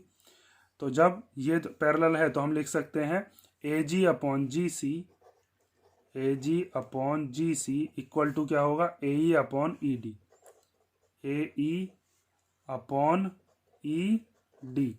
ये भी कहाँ से आया, बाय बी पी टी। इसको मान लो फर्स्ट इक्वेशन, इसको मान लो सेकंड इक्वेशन। अब from equation first and second, अब एक चीज ध्यान से देखो, इन दोनों ही इक्वेशंस में ये जो एल एच एस है ये इक्वल है, यहाँ भी ए जी अपॉन जी सी है, यहाँ भी ए जी अपॉन जी सी है। तो जब दोनों के एल एच एस इक्वल तो दोनों के आर एच एस भी कैसे माने जाएंगे, equal. B F upon F C equal to क्या हो जाएगा, ए ई अपॉन ई डी। ठीक है, और यही चीज हमें शायद प्रूव करनी थी, ए ई अपॉन ई डी ये रहा, और B F upon F C वो ये रहा। ठीक है, ये चीज़ अगर आपको समझ में आ गई हो, दोनों के एल एच एस इक्वल, दोनों के आर एच एस इक्वल होते हैं। अगर ये नहीं आई हो तो ऐसे समझ लो, ए जी अपॉन जी सी की जगह ये रख दिया हमने, क्योंकि ये इसके तो इक्वल है, तो ए जी अपॉन जी सी की जगह क्या आ गया, B F upon F C, और ये इधर का इधर ऐसे ही लिख दिया। क्वेश्चन नंबर 11 हो गया। अब देखते हैं 12। क्वेश्चन नंबर 12 दिया है, in the figure P Q R S is a trapezium. एक फिगर है जिसके अंदर पी क्यू आर एस क्या है, एक ट्रेपीजियम है, और ट्रेपीजियम के अंदर एक पेयर पैरेलल लाइंस का होता है, जो कि इसने बताया है पी क्यू और आर एस वाला है, पी क्यू आर एस के पैरेलल है। On P Q and R S there are points E and F. P Q और आर एस के ऊपर दो पॉइंट हैं, ई और एफ।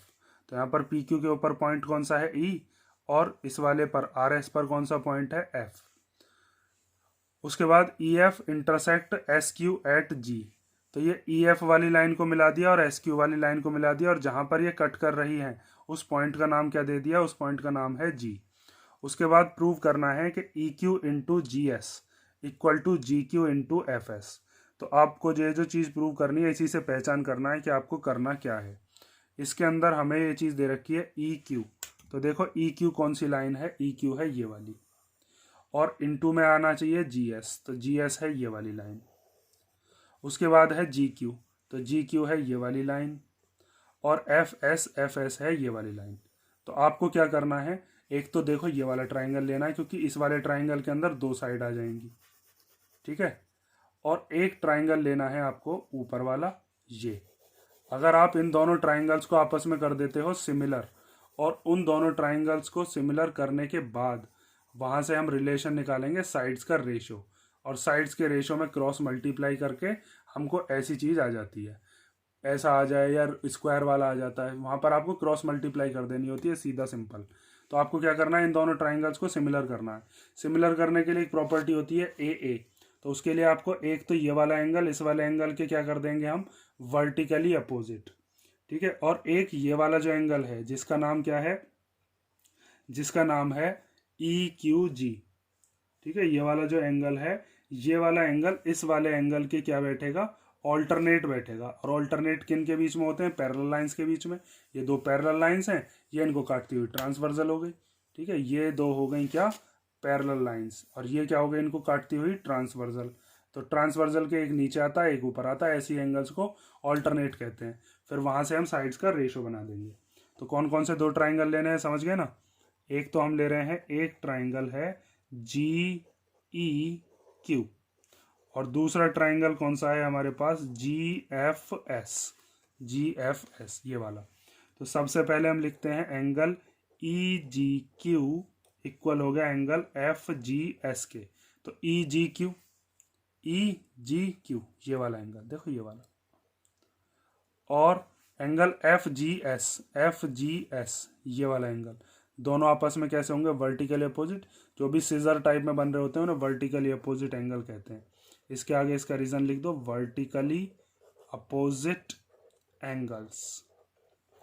उसके बाद ये वाला एंगल और ये वाला एंगल, इन दोनों को लिखो।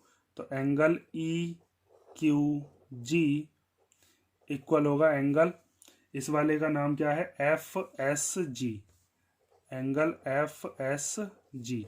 अगर आपको नाम देने में दिक्कत है तो सीधा सीधा यहाँ 1, यहाँ 2, यहाँ 3 और यहाँ 4 दे दो। 1 2 के इक्वल, 3 4 के इक्वल, बात खत्म, ठीक है। उस पर भी पूरे नंबर मिलते हैं। ऑल्टरनेट इंटीरियर हो गए ये दोनों के दोनों, ठीक है, ऑल्टरनेट इंटीरियर एंगल्स। तो इसका मतलब दोनों ट्राइंगल्स, ट्राइंगल जी ई क्यू सिमिलर हो गया ट्राइंगल जी एफ एस के, कौन सी प्रॉपर्टी से, बाय ए। अब जब ये ए से इक्वल है, वो सॉरी सिमिलर है, तो इसका मतलब इनकी साइड्स का रेशो कैसा होगा, इक्वल। तो साइड्स का रेशो हमको कौन सा लेना है, जिसके अंदर ये चारों साइड आ रही हूँ। तो देखो कैसे कैसे ले सकते हैं, सारी साइड लिख लेते हैं पहले, चलो फिर बाद में दो लिखेंगे। जैसे जी के अपॉन में क्या ले लेंगे, जी एफ, जी ई अपॉन जी एफ, ये शुरुआत वाली दो, शुरुआत वाली दो। ई क्यू के अपॉन में क्या ले लेंगे, एफ एस, तो ई क्यू अपॉन एफ एस। और जी क्यू के अपॉन में क्या ले लेंगे, जी एस, तो जी क्यू अपॉन जी एस, ठीक है। ये चीज़ समझ गए होगे। शुरुआत की दो तो यहाँ पे भी शुरुआत की दो, यहाँ से लास्ट के दो तो यहाँ से भी लास्ट के दो, फिर यहाँ से ये दोनों तो यहाँ से भी ये दोनों। अब इसके अंदर ये चीज़ देखो आपको कौन कौन सा चाहिए, ई क्यू की मल्टीप्लाई जी एस में, इन दोनों की मल्टीप्लाई करके आ जाएगा। जी क्यू की मल्टीप्लाई एफ एस में, इन दोनों की मल्टीप्लाई करके आ जाएगा। तो सबसे पहले तो ये चीज़ लिख दो, ये कहाँ से आया, by C P S T, now E Q upon F S equal to हो गया G Q upon G S, और इसी बात को हम ऐसे करके लिख सकते हैं, ई क्यू की मल्टीप्लाई हो गई इस जी एस में, और इस जी क्यू की मल्टीप्लाई किस में हो गई, एफ एस में, और यही चीज़ हमको क्या करनी थी, प्रूव करनी थी, और इसके बाद लिख देंगे हैंस प्रूव्ड। ठीक है, अब इसमें एक चीज़ और समझ लो, जैसे यहाँ पर नाम मैंने तो जी क्यू दे दिया, जी एफ एस दे दिया, कई बार बच्चे इसमें नाम देने में गड़बड़ कर देते हैं, जैसे जी क्यू जी ई क्यू देकर देने की बजाय वो जी क्यू ई दे देंगे, फिर यहाँ पर इस तरीके से जब आप लोगे तो वो चीज़ गलत हो जाएगी। तो उसके लिए मैंने आपको दूसरा मेथड क्या बताया है, जैसे यहाँ पर ये वर्टिकली अपोजिट जो एंगल किए थे, तो इस वाले एंगल के सामने कौन सी है, ई क्यू, तो वो आ गई। इस वाले वर्टिकली अपोजिट के सामने कौन सी है, एफ एस, वो आ गई। इस ऑल्टरनेट एंगल्स, ये दोनों ऑल्टरनेट किए हैं ना, तो इस वाले एंगल के सामने छोटे वाले ट्राइंगल में कौन सी है, जी ई, वो आ गई। और इस वाले ट्राइंगल के अंदर इस वाले ऑल्टरनेट एंगल के सामने कौन सी है, ये वाली जिसका नाम है जी एफ, ये आ गई। और तीसरी साइड जो बची वो यहाँ पर लिख दी, इसकी तीसरी बची थी जी क्यू, वो यहाँ पर आ गई, इसकी तीसरी क्या बची, जी एस, वो यहाँ पर आ गई। एंगल्स के हिसाब से भी देख लेते हैं, जो भी एंगल हमने लिए हैं उनके अपोजिट वाली जो साइड्स होती हैं उनसे भी रेशो बना सकते हो, और अगर आपको ट्राइंगल्स के नाम सही से देने आते हैं तो यहाँ से सिंपल बन जाता है। अब देखते हैं क्वेश्चन नंबर 13। तो क्वेश्चन नंबर 13 दिया है, two poles of height a metre and b metre are p metres apart. Means दो पोल्स हैं, एक पोल की हाइट है ए मीटर और दूसरे पोल की हाइट कितनी है, बी मीटर, और दोनों के बीच का जो डिस्टेंस है, मीन्स दोनों के बीच की जो दूरी है वो कितनी है, पी मीटर।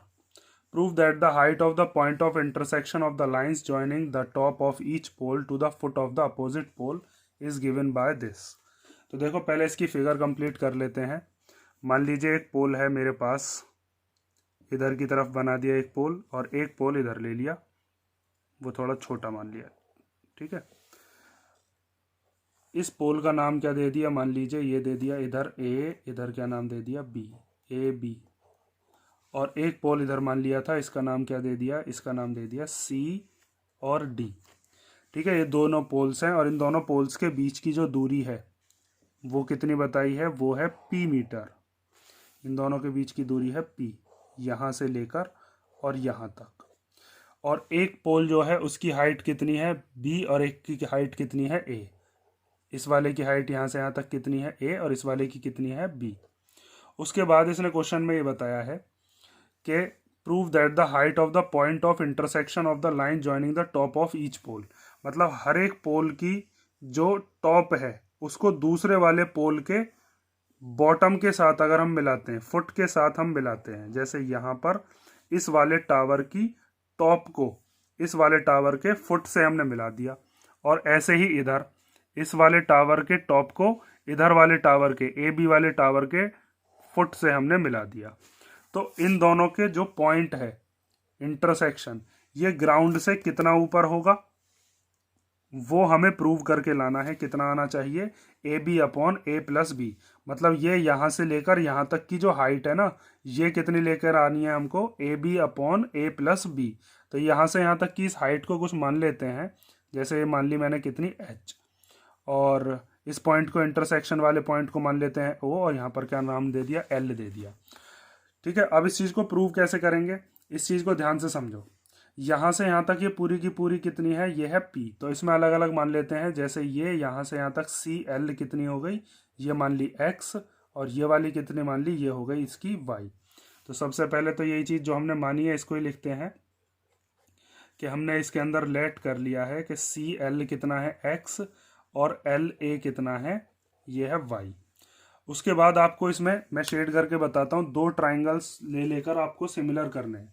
एक ट्राइंगल तो लेंगे हम ए बी सी, ये जो बड़ा वाला ट्राइंगल है, ठीक है, ध्यान से देखना। एक ट्राइंगल तो ये वाला ए बी सी, इस वाले ट्राइंगल के साथ हम सिमिलर करेंगे कौन सा वाला ट्राइंगल, ट्राइंगल एल ओ सी, ये वाला जो ट्राइंगल है ये। तो इन दोनों ट्राइंगल्स को सिमिलर करने के लिए, एक तो ये वाला बड़ा वाला ट्राइंगल और एक ये छोटा वाला ट्राइंगल, इन दोनों ट्राइंगल्स को सिमिलर करने के लिए एक तो एंगल लेंगे हम ये वाला, ये एंगल सी जो है ये दोनों ही ट्राइंगल्स में क्या आ रहा है, कॉमन। छोटे वाले ट्राइंगल में भी है इसमें LOC में, और इस बड़े वाले ट्राइंगल में भी है। और दूसरी चीज़ क्या हो जाएगी, इसका ये वाला एंगल कितने का होगा, 90 डिग्री। टावर सीधा ही खड़ा होगा, और ये यहाँ से यहाँ तक की जो हाइट है, हाइट भी हम सीधी नापते हैं, बिल्कुल परपेंडिकुलर डिस्टेंस। तो ये वाला जो एंगल है ये दोनों हो जाएंगे 90 के। फिर ए से मतलब एंगल एंगल प्रॉपर्टी से ये दोनों ट्राइंगल कैसे हो जाएंगे, आपस में कॉन्ग्रुएंट हो जाएंगे, और कॉन्ग्रुएंट होने के बाद फिर इनका साइड्स का रेशो हम ले सकते हैं। तो यहाँ पर आप कौन कौन से ट्राइंगल ले रहे हो वो चीज़ ध्यान से देख लो। एक तो हम ले रहे हैं इन ट्राइंगल CAB, ठीक है, एक ट्राइंगल तो ये ले लिया CAB। और दूसरा ट्राइंगल कौन सा ले लिया हमने, एक ट्राइंगल ले लिया CLO, ये वाला, एक CAB एक CLO। तो सबसे पहली चीज़ तो हम इसके अंदर लिखते हैं कि एंगल CAB और एंगल CLO ये दोनों के दोनों इक्वल होंगे, क्योंकि दोनों ही कितने डिग्री के हैं, 90 डिग्री के। CAB ये वाला एंगल और CLO ये वाला एंगल, ये वाले एंगल, ठीक है, ये और ये 90 के हैं। और दूसरी चीज़ हम लिख सकते हैं एंगल C क्या हो जाएगा, कॉमन। तो इसका मतलब दोनों triangle CAB is similar to triangle CLO by AA। उसके बाद हम लेते हैं अब साइड्स का रेशो। जब दो ट्राइंगल आपस में सिमिलर हो जाते हैं तो साइड्स का रेशो ले सकते हैं। तो यहाँ से कौन सी साइड लेते हैं, यहाँ से लेते हैं CA, और यहाँ से क्या लोगे, इधर की तरफ से लेंगे CL। तो ये हो जाएगा CA अपॉन CL। उसके बाद इधर की तरफ से यहाँ से क्या आ जाएगी AB, और यहाँ से क्या आ जाएगी LO। तो आप लिख दोगे AB अपॉन LO। कौन सी प्रॉपर्टी से, बाय CPST, ठीक है, लिखने की ज़रूरत नहीं है। लेकिन आप ये चीज़ ध्यान से समझ लेना, अगर आपने ट्राइंगल का नाम सही से नहीं दिया, आपने नाम ABC दे दिया, तो फिर आप एंगल के हिसाब से देखना। जैसे यहाँ पर 90 डिग्री के सामने वाली कौन सी साइड है, CO, छोटे वाले ट्राइंगल में, और इधर 90 डिग्री के सामने कौन सी है, BC। तो आप लिखोगे CO अपॉन BC। उसके बाद ये वाला जो एंगल है, एंगल C, इसके सामने छोटे वाले ट्राइंगल में कौन सी है, LO, वो लिख दिया हमने। और बड़े वाले ट्राइंगल में कौन सी है इसके सामने, AB, वो लिख दी। तो AB और LO का जो है वो रेशो बनेगा। और तीसरी साइड कौन सी बची, जो छोटा वाला ट्राइंगल है उसकी CL और बड़े वाले ट्राइंगल की CA, तो वो हमने यहाँ पर लिख दी।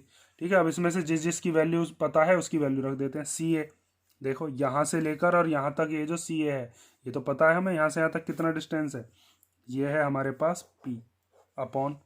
उसके बाद है CL, तो यहाँ से यहाँ तक CL कितना है, वो है X, तो वो लिख दिया। इक्वल टू AB, यहाँ से यहाँ तक AB कितनी है, वो है A, वो लिख दी। और LO, यहाँ से यहाँ तक ये कितनी है, LOH।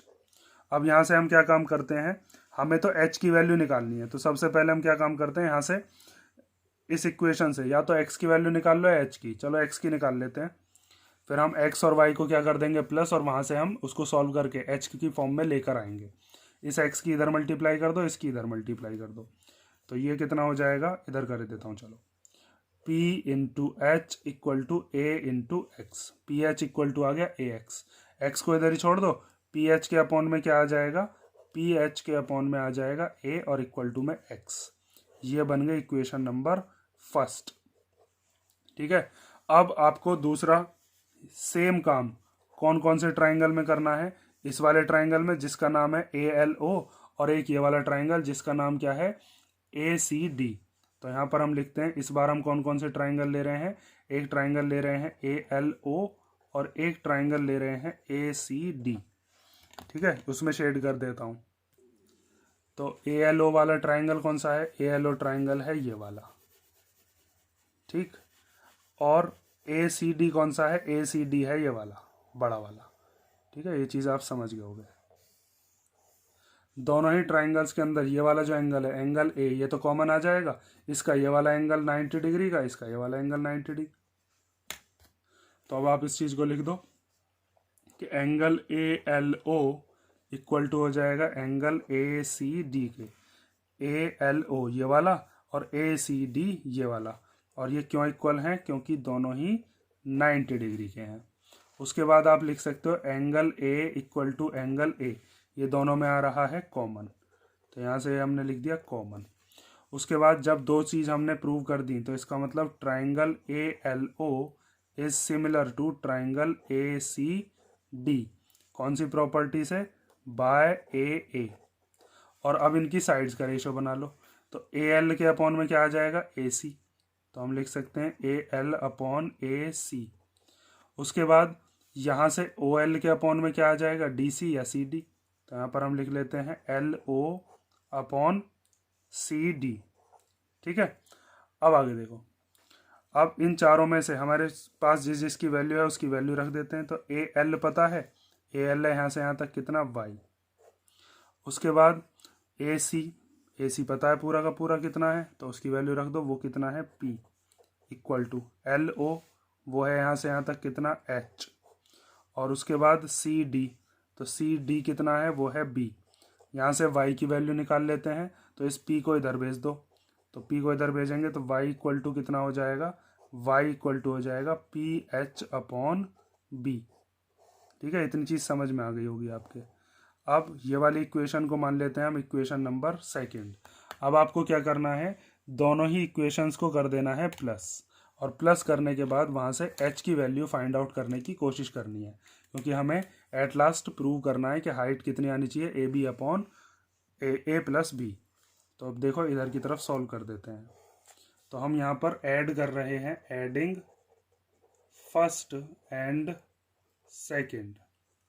तो x में क्या प्लस होगा, y, x प्लस वाई, और पी एच अपॉन ए में क्या प्लस हो जाएगा, पी एच अपॉन बी। अब x और y को प्लस करके क्या आ रहा है, ये चीज़ आप ध्यान से देखो। x और y को प्लस करके ये पूरी की पूरी लाइन बन रही होगी, जिसको वैल्यू कितनी है, जिसकी वैल्यू है p, तो हम लिख देते हैं p।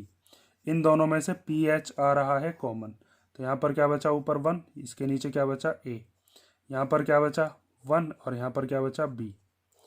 ठीक है, ये वाला p कहाँ चला जाएगा, ये p चला जाएगा इसके डिवाइड में, h को भी ले आओ चलो, तो ये हो जाएगा p upon P H equal to, इन दोनों का एलसीएम ले लेंगे तो ए बी आ जाएगा, b की 1 में मल्टीप्लाई करेंगे, a की 1 में करेंगे, तो जब b के 1 में होगी तो कितना हो जाएगा, b, a की 1 में होगी तो a।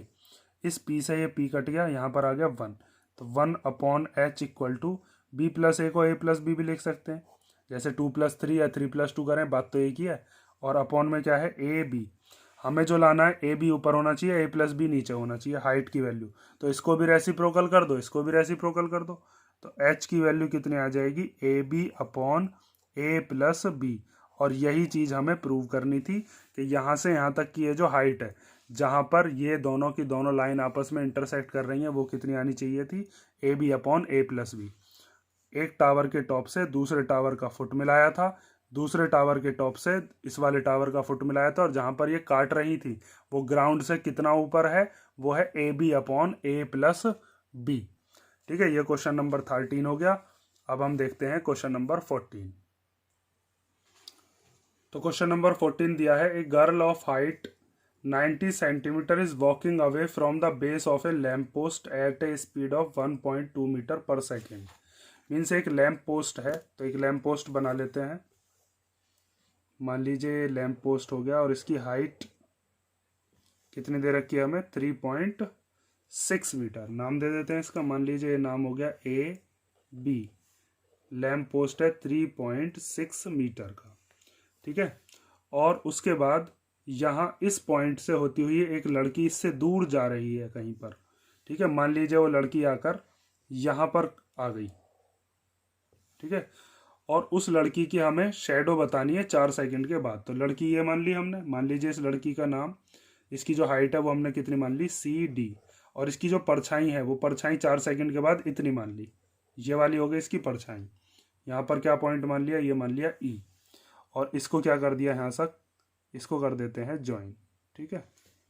ये क्या कर दिया, ये कर दिया ज्वाइन, ये सी पॉइंट यहाँ है, ठीक है। यहाँ पर लड़की की जो हाइट है वो दे रखी है, कितनी है, वो है 90 सेंटीमीटर। ये सेंटीमीटर में है, ये मीटर में है। अब हमें क्या बताया है, हमसे बताया कि लड़की जब यहाँ से और यहाँ तक पहुँची होगी तो उसकी स्पीड कितनी रही होगी, 1.2 मीटर पर सेकेंड। और हमें ये बताना है कि इस लड़की की परछाई 4 सेकंड के बाद जहाँ पर वो खड़ी है, जैसे डी पॉइंट पर खड़ी है, तो यहाँ पर उसकी परछाई कितनी पड़ रही होगी, ये परछाई की बताइए। परछाई की लेंथ हम बतानी है, मीन्स डी ई बतानी है, लेंथ ऑफ द शेडो। तो सबसे पहले इसके अंदर जो जो चीज़ हमारे पास गिवन है वो लिख लेते हैं, फिर उसके बाद मैं आपको समझाता हूँ। ए बी कितनी दे रखी है 3.6 मीटर, और सी डी जो कि हमने लड़की की हाइट मानी है वो कितनी दे रखी है, वो है 90 सेंटीमीटर। तो सेंटीमीटर को मीटर में चेंज करने के लिए उसके अपॉन में क्या ले लेते हैं 100। ठीक है, इसको हम क्या लिख सकते हैं, 0 से 0 कैंसिल कर लो, 0.9 मीटर। दोनों चीज़ किस में हो गई, मीटर में। और हमें क्या निकालनी है, हमें निकालनी है डी ई। तो देखो इसको आप कैसे सॉल्व करोगे। एक तो आपको ट्राइंगल दिख रहा होगा सी डी ई, ये वाला जो ट्राइंगल है, और एक ट्राइंगल है ये वाला जिसका नाम क्या है ए बी ई। इन दोनों ट्राइंगल्स को करेंगे हम सिमिलर, और सिमिलर करने के बाद फिर हम क्या काम करेंगे इसके अंदर, वहां से हमारे पास जब साइड का रेशियो आएगा वहां से हम साइड के रेशियो से डी ई निकाल लेंगे। ठीक है, पहले हम एक काम करते हैं इसके अंदर, हमें ये पता है कि बी से और डी तक जाने की जो उसकी स्पीड है वो कितनी है 1.2 मीटर पर सेकेंड, और 4 सेकेंड के बाद वो परछाई बना रही होगी। तो हमारे पास स्पीड भी है और टाइम भी है, तो हम बी से लेकर डी तक का डिस्टेंस पता कर सकते हैं या नहीं। हमें क्या क्या चीज़ पता है, हमें पता है स्पीड कितनी है 1.2 मीटर पर सेकेंड, और टाइम कितना है, टाइम है हमारे पास 4 सेकेंड। तो डिस्टेंस का फॉर्मूला क्या होता है वो आप जानते ही हो, डिस्टेंस का फॉर्मूला होता है स्पीड मल्टीप्लाई टाइम। तो स्पीड की जगह पर लिख देंगे 1.2 और टाइम की जगह पर लिख देंगे 4, दोनों की मल्टीप्लिकेशन कर लो। तो 12 4 जा कितने होते हैं 48, एक से पहले पॉइंट, तो ये डिस्टेंस आ गया। मीन्स यहाँ से यहाँ तक बी डी कितना है 4.8 मीटर। ठीक है, और यहाँ से यहाँ तक डी को कुछ मान लेते हैं, मान लीजिए ये एक्स मान लिया। ठीक है, जब हम सॉल्व करेंगे वहां पर एक्स रख देंगे। अब देखो इसके अंदर मैंने आपको जो दो ट्राइंगल बताएं कौन कौन से हैं, एक ट्राइंगल तो है ए बी ई जो है बड़ा वाला ट्राइंगल है, और एक ट्राइंगल है जिसका नाम है सी डी ई। ठीक है, ये चीज आप समझ गए। अब आगे देखो, सबसे पहली चीज हम लिख सकते हैं ये वाला जो एंगल है एंगल पी, ये इस वाले एंगल के इक्वल होगा एंगल सी डी ई के, क्योंकि टावर जो होगा या लैंप पोस्ट जो है वो भी सीधा ही खड़ा हुआ होगा और लड़की भी सीधी ही है। तो इसका मतलब एंगल बी किसके इक्वल हो जाएगा, एंगल सी डी ई के, क्योंकि ये कैसे हैं ईच 90 डिग्री। और ये वाला जो एंगल है जिसका नाम है एंगल ई, ये दोनों में ही कॉमन है, तो यहाँ पर लिख सकते हैं angle E equal to angle E. ये कैसा हो गया, ये हो गया कॉमन। ठीक है, ये चीज समझ गए ना। देखो एक ट्राइंगल ले रहे हैं ये वाला छोटा वाला, और एक ले रहे हैं पूरा बड़ा वाला जो ट्राइंगल है ए बी ई, अगर कोई नहीं समझा हो तो। अब आगे देखो, जब ये दोनों एंगल्स इक्वल हो गए तो इसका मतलब दोनों ट्राइंगल्स आपस में कैसे हो जाएंगे, सिमिलर। तो A B E is similar to C D E, कौन सी प्रॉपर्टी से, बाय ए सिमिलैरिटी। अब साइड्स का रेशियो बनाकर लिख दो, तो यहाँ से कौन सी है ए बी, तो यहाँ से कौन सी होगी, यहाँ से होगी सी डी। तो यहाँ से हम लिख सकते हैं A B upon C D, A B के अपॉन में सी डी। ठीक है, उसके बाद यहाँ से यहाँ तक ये बड़ी वाली साइड क्या है बी ई, और छोटे वाले ट्राइंगल की क्या है डी ई। तो ये हो जाएगी बी ई अपॉन में डी ई। ठीक है, और तीसरी वाली साइड की अपने को जरूरत ही नहीं है। तीसरी साइड कौन सी है, जैसे बड़े वाले ट्राइंगल की ए ही है, छोटे वाले ट्राइंगल की सी है, उसकी जरूरत ही नहीं है। इनकी वैल्यू पुट कर दो, आंसर आ जाएगा। देखो अब आगे, ए बी की वैल्यू पता है, यहाँ से यहाँ तक कितनी है 3.6। सी डी की वैल्यू यहाँ पर निकाली थी कितनी है 0.9, यहाँ से यहाँ तक 90 सेंटीमीटर को चेंज किया था, तो ये आ गया 0.9। उसके बाद बी ई, यहाँ से लेकर यहाँ तक ये पूरी की पूरी बी ई कितनी होगी, बी डी पता है 4.8 और डी ई पता है एक्स, तो ये पूरी की पूरी मिलाकर कितनी हो जाएगी 4.8 प्लस एक्स, और फिर उसके अपॉन में डी ई है, तो डी ई की वैल्यू कितनी है यहाँ से यहाँ तक एक्स है। इसमें भी एक से पहले पॉइंट है, इसमें भी एक से पहले पॉइंट है, तो पॉइंट से पॉइंट खत्म हो गया। उसके बाद क्या बचा हमारे पास, यहाँ पर बचा 36 और यहाँ पर बचा 9। इधर है 4.8 प्लस एक्स और यहाँ पर है एक्स। 9 के टेबल में आता 4 बार, एक्स की मल्टीप्लाई इधर कर लो, तो एक्स की जब 4 में करेंगे तो 4x, इधर हो जाएगा 4.8 प्लस एक्स।